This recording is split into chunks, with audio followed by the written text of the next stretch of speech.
That's such a small little musical fragment, and yet he makes this entire piece of music blossom from that. Hi everyone! This is the second song in this Doors weekend, but it's not the second Doors song I've listened to. If you remember, the very first Doors song I heard was When the Music's Over. And I guess so far, that has been the most musically satisfying Doors song that I have heard so far. And then I just listened to the end, and now I am going to hear Riders on the Storm. Neither of the songs that I've listened to so far were a disappointment. I guess I kind of get to like this Doors band and Jim Morrison's voice. And so I don't expect to be disappointed today. I don't know what it's going to be, but I expect that it will be enjoyable. I'd be shocked if it weren't. Now, before I go further, let me just remind you, Ko-fi and Patreon membership pages if you want early access and if you want access to exclusive videos, which because of, the copyright stuff that's going on YouTube, it's complicated, it's tricky, but this has been our way out. And so if you want access to the Beatles 150 series and others which we cannot put on YouTube, you can always find them on our Ko-fi and Patreon membership pages, which really for $2 or $3 a month, that's hardly a coffee these days. So it should be very accessible. All right, Riders on the Storm. Let's see what Vlad has for me to read about this song before I listen. Riders on the Storm was released in June 1971, and it is famous for being the last song that Jim Morrison recorded prior to his sudden death in Paris on July 3, 1971. Riders on the Storm has been classified as psychedelic rock, jazz rock, art rock, and a precursor of Gothic music. The single entered the Billboard Hot 100 the week ending July 3, 1971. The same week Morrison died. Okay. It reached number 14 on the US Billboard Hot 100, number 22 on the UK Singles Chart, and number 7 in the Netherlands. In 2010, the song was inducted into the Grammy Hall of Fame as a recording of lasting qualitative or historical significance. Speaking with Krieger and Manzarek, the German philosopher Thomas Kolmer argued that the line "Into this world we're thrown" recalls philosopher Martin Heidegger's concept of thrownness, human existence as a basic state. In 1963, at Florida State University in Tallahassee, Morrison heard an influential lecture for him, which discussed philosophers who dealt critically with the philosophical tradition, including Friedrich Nietzsche and Heidegger. In 2009, Simon Critchley dedicated his column in The Guardian to Heidegger's thrownness and explained it using the aforementioned verse of the song. That's pretty cool. The connection between the thrownness into the world and a dog's life was anticipated by the anti-Heideggerian author Ernst Bloch in his main work, The Principle of Hope. Well, I remember that Morrison was really into philosophy and all of these ideas and concepts, and that it's reflected in his music. So here's yet another song where he's digging rather deep, it seems. I don't know how it's going to come out. Let's see. I guess I have the lyrics here. That's a good thing. So let's see what it ends up being like.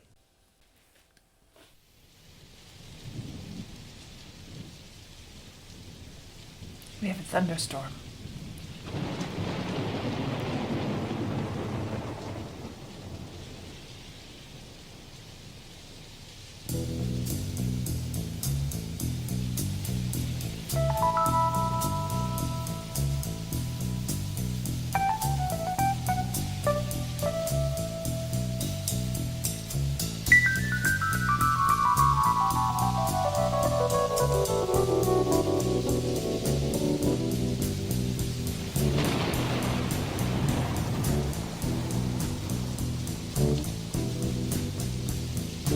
Riders on the storm, riders on the storm. Into this house we're born, into this world we're thrown. Like a dog without a bone, an actor out alone. Riders on the storm. There's a killer on the road. His brain is squirming like a toad. Take a long holiday. Let your children play. If you give this man a ride, sweet family will die. Killer on the road. Yeah. I like it so much. I like it because it has this sort of mysterious quality to it. Sort of, it envelops you, it wraps you into it, and you feel like there's something in there, but it's not really frighteningly ominous. And still you feel like there's something mysterious about it. Of course, you already know that I love his voice. And so I'm enjoying that as well. I like the way they use the storm as a musical element. It reminds me of a recording I had. I don't know if I still have it, but years ago, somehow I got a CD of some of the famous classical music. Some movements from Beethoven's symphonies, Grieg. I think there was some Mahler, and I don't remember exactly. Anyway, and what they did is they added a soundtrack to it of nature sounds. So when the composer was trying to imitate bird calls with the instruments in a particular movement, they would include some bird calls as well. And so it sounded like you were listening to an orchestra out in the wild. It was really an interesting experience. I hadn't thought of that before, but when I listened to it, I enjoyed it so much. There was one which was imitating the sea, and you could hear the waves, the surf crashing behind the orchestra. There was another one, I think it was Beethoven, of course, which was a rather stormy piece of music, and you heard a thunderstorm in the mix. Now, this is reminding me of the same thing. The way, of course, that was added in later. The composers didn't dream up such a thing. They didn't have those resources back then. But here, with the Doors, they're actually intentionally using a recording of a storm to enhance and become part of the music. And I like that, because to me, music has always been something that was very, very closely linked to what I hear when I step out the door. I've been fortunate to live in some places where the sounds of nature are just abundant and beautiful. When I step out the door in the morning, I hear bird songs all around. You already know that I like thunderstorms, and we have plenty of them here. And so all of these different musical, natural sounds are sounds that I love at least as much as I love created music. And so I like this idea of blending the two, of finding a way to make the two fit together. Anyway, I would like to start back at the beginning again, because I enjoyed that so much. And I was not really thinking to stop, because I was just enjoying the process. But I might pause along the way. Let's back up. Here we go.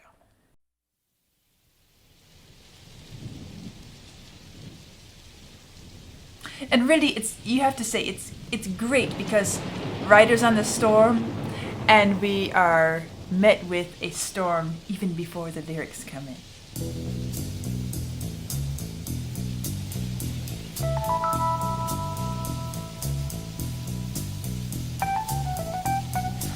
I like the piano there.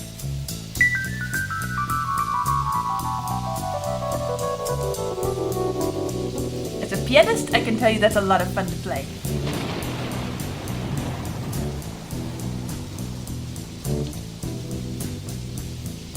Riders on the storm, riders on the storm, into this house we're born. I notice when he sings Riders on the Storm, there's this kind of echo or chorus or something behind his voice, which gives it again this outsized feel. We're either in a massive auditorium, or maybe this is a voice coming out of the storm, and you hear it within the storm.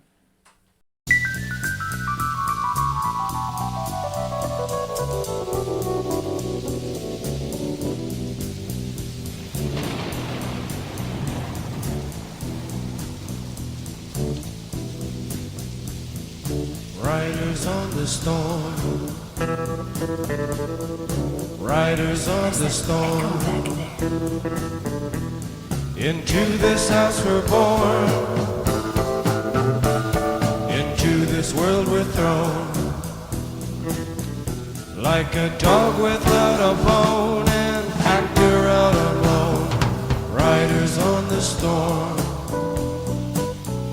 there's a killer on the road. His brain is squirming like a toad. Take a long holiday, let your children play.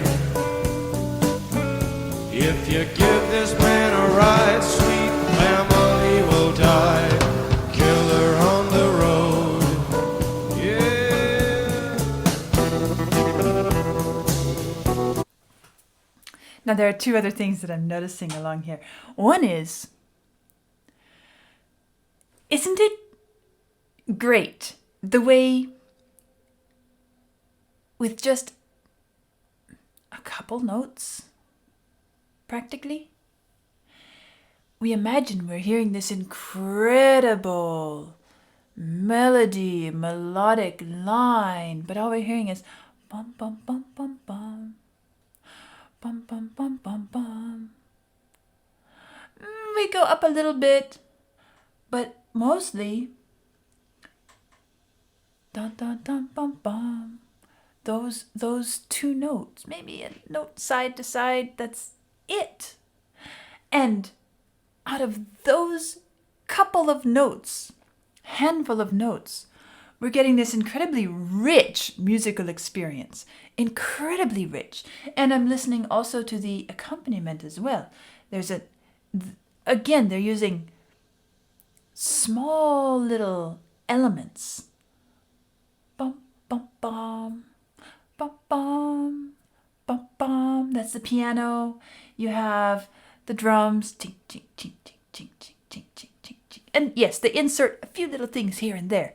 But out of that economy of means, the musical experience we have is so expansive, so vast, spatially, texturally, emotionally, all of that out of just these few elements. It's really great. Another thing that I wanted to mention, just in passing, is that I find it interesting. I'm thinking of all three of the songs by the Doors that I've listened to. Well, this is Riders on the Storm. There's When the Music's Over, and then there's The End. And I'm remembering how each of them starts. Each one basically starts with the title in the first line. Now, that is common in some kinds of music. For example, folk music. We have, let's go with some well-known ones. How about The Water is Wide? The water is wide. It starts off with that. Or, there's Or Sea to Sky, which is sometimes called Speed Bonnie Boat, because that's the first line. There's, how about Twinkle Twinkle Little Star? Again, the first line is the title by which we know the song. But usually we end up with those titles because the song itself wasn't intentionally given a topical title. It's just something that we've ended up with, and that's our way of identifying what that is. I've noticed in rock music, it's a bit different. Very often, the title is not even explicitly stated in the song, and if it is found in the song, it's later on, maybe a later verse or in the chorus, the refrain. Rarely does it come in the first line. And I find this interesting to see that Jim Morrison's lyrics, all three of these songs are titled after the first line. That makes me wonder, did he just not bother to come up with a title for the song? Except the title fits it so well. Well, as a writer, when you're writing something, there are two ways of doing it. You can start with a whole progression and development of ideas, starting and just stringing the reader along, stringing them along, pulling them along, letting them see your logic and your topic develop until you get to the punchline, which is at the end. If you're going to do that, you have to be able to hold their attention all the way to that point, or you've lost them.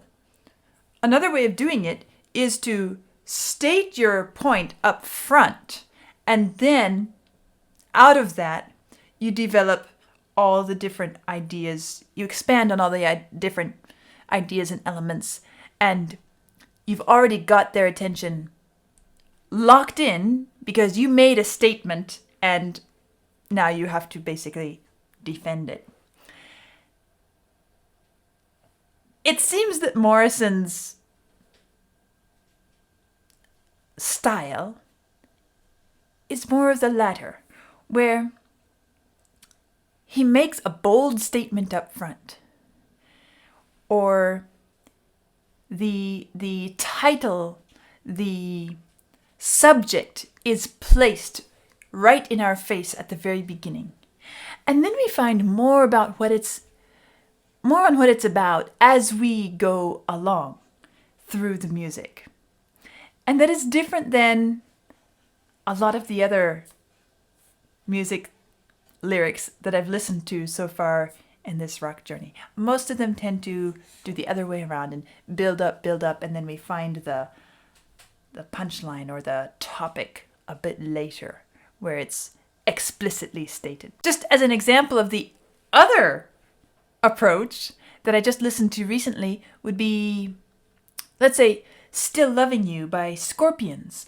And in that song, the title is Still Loving You, but we go through practically the entire song all the way till nearly the end.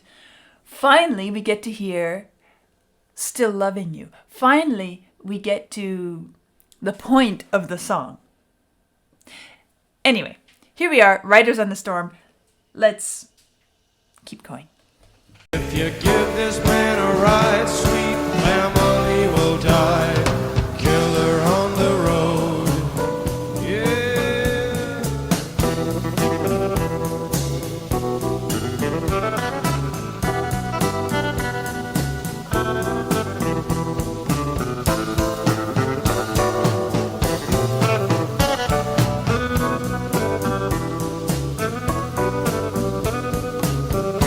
This guitar has an interesting effect applied to it, almost like it's stuttering. Maybe stutter isn't the right word, but there's this kind of built-in texture applied to each pitch. Rapid repetition.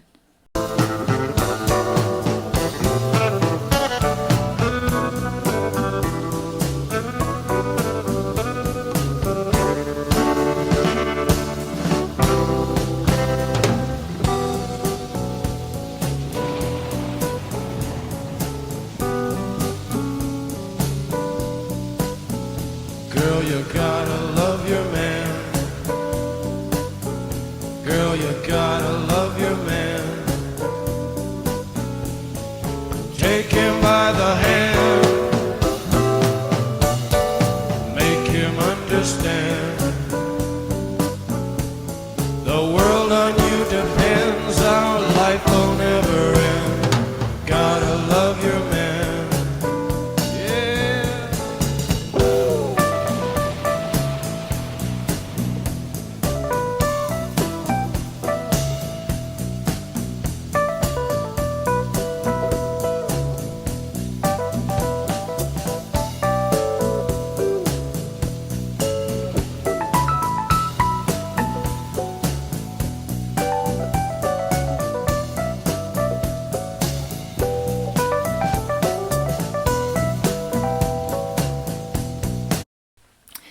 This passage here is making me realize how closely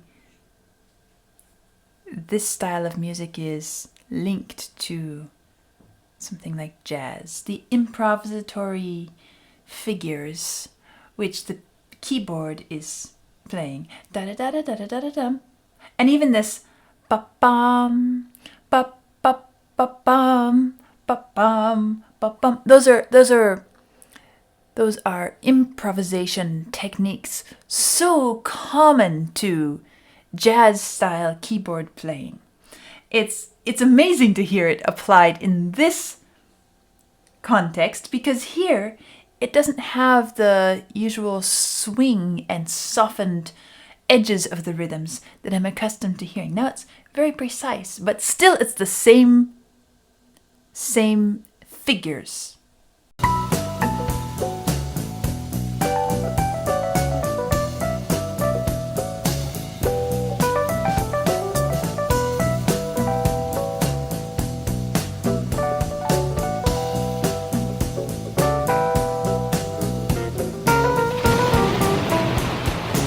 Thunder crash.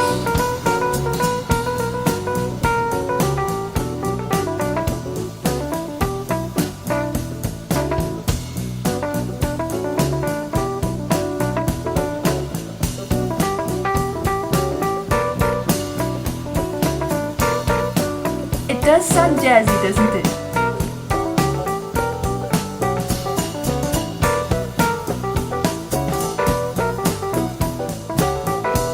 But underneath we have this square drum.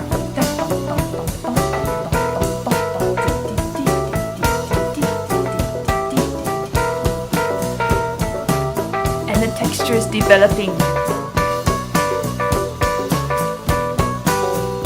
Intensifying a bit.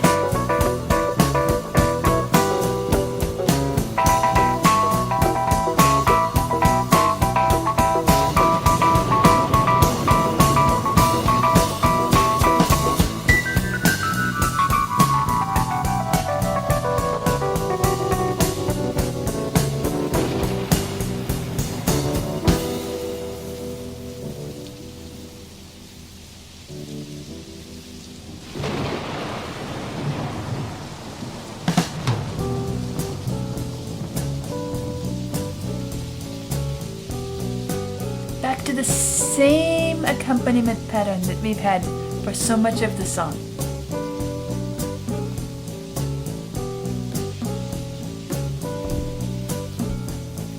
Riders on the storm,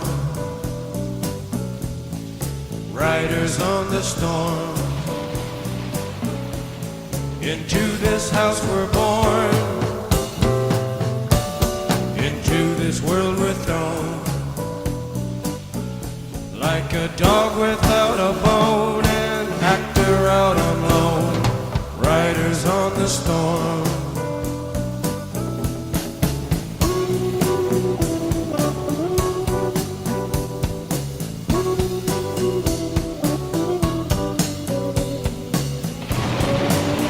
There's that guitar with a little texture to it.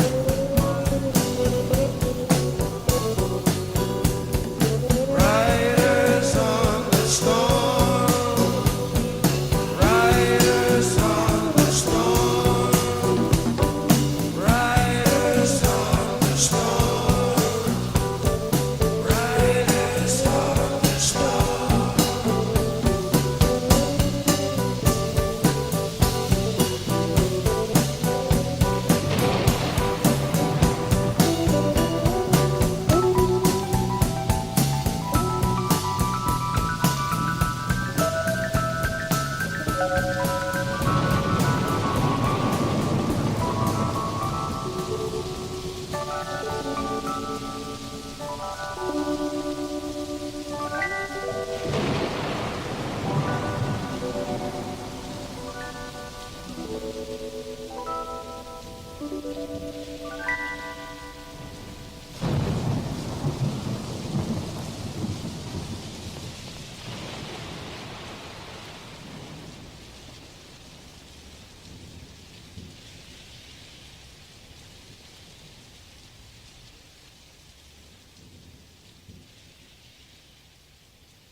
I do like it a lot.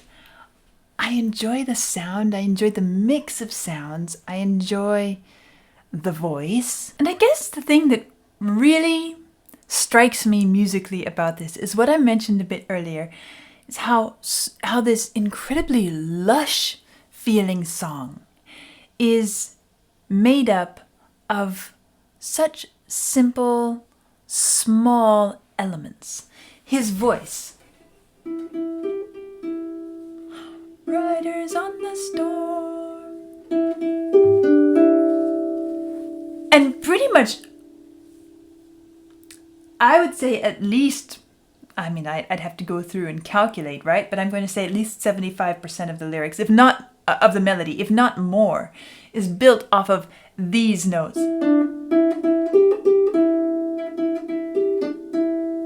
Just those. We could put them down here in his range.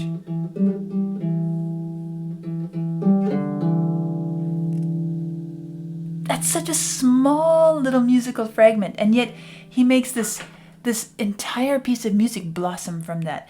And if we take the instrumental portions as well, what about the piano? Yes, it has the little da da da da da da da da stuff, but most of it is just doing this.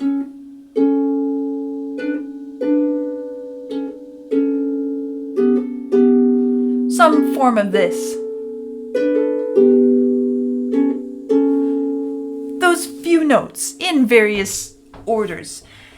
And that's basically all there is. And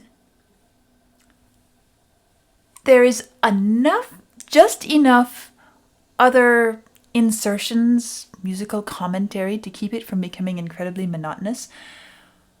But I have this feeling that this song, okay, Riders on the Storm, musically, to me, it seems to be conveying this idea of riding on the storm. It's not so much about the storminess of it, but the riding, we are somehow riding on this storm, and the music is carrying us as if we are riding upon the storm. That's the impression I get. And so we have this deep, broad, expansive feeling to the music. Lush. We hear the storm,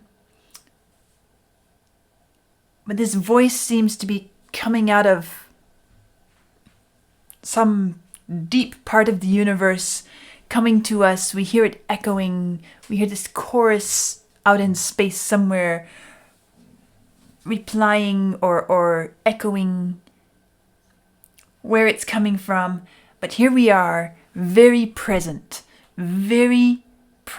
and immediately placed, not under the storm, but on the storm. And so we aren't feeling the violence of it. We are instead being carried by the power of it. And this feeling of kind of almost flying, almost gliding on it, the wings of the storm, and the way that the music utilizes jazz-style accompaniment figures to give us this feeling of constant motion, gentle traveling, not on the ground, but on the storm. It's really kind of a dramatic and at the same time comfortable experience.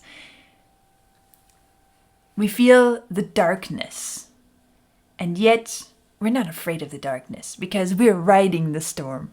It's such an interesting musical setup from that perspective, and simply by using these small devices, this is what we come up with. Well, of course, a lot of that relies on the tone quality of the voice and the instruments. You notice that the voice is very full, and it's even made to sound a bit fuller with that. I want to say echo, but it sounds more like an echo that is a chorus, and it's happening at the same time as the voice. Very much like when you're speaking in a large auditorium. And then we have the piano, or I should say keyboard, because it's obviously not an acoustic piano. And those tones as well are very, very round and smooth. The drums also.